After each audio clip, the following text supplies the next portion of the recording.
Assalamualaikum warahmatullahi wabarakatuh. Perkenalkan, nama saya Anissa Putri Ramadhani dari kelas BKI 5C. Di sini saya akan memaparkan mata kuliah multibudaya dari kelompok 1.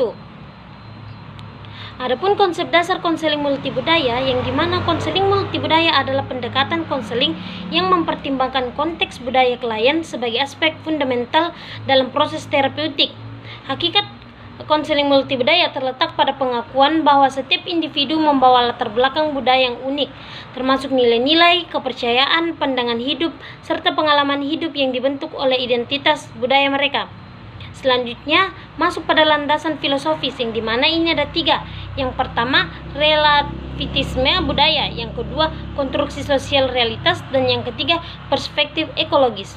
Selanjutnya masuk pada komponen utama hakikat konseling multibudaya, yang dimana ini ada 3. Yang pertama, kesadaran diri konselor atau self-awareness. Yang kedua, pengetahuan tentang keberagaman budaya. Dan yang ketiga, keterampilan investasi dan responden budaya. Selanjutnya masuk pada prinsip-prinsip fundamental, di mana ini ada 4. Yang pertama, penghormatan terhadap keunikan individu. Yang kedua, kesetaraan dan keadilan sosial. Yang ketiga, pemberdayaan klien. Dan yang keempat, kolaborasi dan dialog.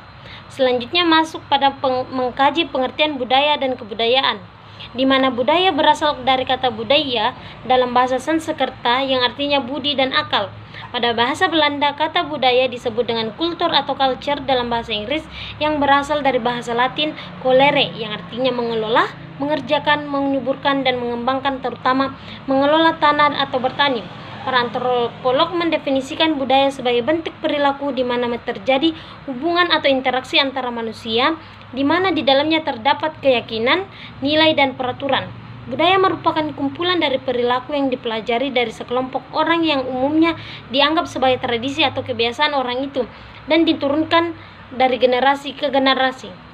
Selanjutnya bagian terakhir yaitu unsur-unsur budaya dan kebudayaan, di mana ada beberapa hal, yaitu yang pertama, sistem religi dan kepercayaan. Yang kedua, sistem organisasi kemasyarakatan. Yang ketiga, pengetahuan. Yang keempat, bahasa. Yang kelima, kesenian. Yang keenam, sistem mata pencarian hidup. Dan yang ketujuh, sistem teknologi dan peralatan.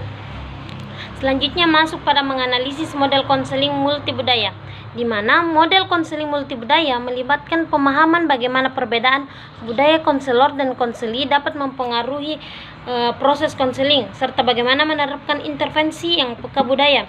Model ini mengutamakan kompetensi konselor dalam mengenali dan menghargai nilai, norma, bahasa, serta keyakinan budaya konseli untuk memberikan bantuan yang efektif dan optimal sesuai sudut pandang konseli. Selanjutnya, analisis model konseling multibudaya, di mana yang pertama terdapat peran budaya dalam konseling, yang kedua kompetensi konselor multikultural, yang ketiga fokus model konseling multibudaya, dan yang terakhir penerapan dalam praktek. Sekian pemaparan materi dari saya, kurang dan lebihnya mohon dimaafkan. Wassalamualaikum warahmatullahi wabarakatuh.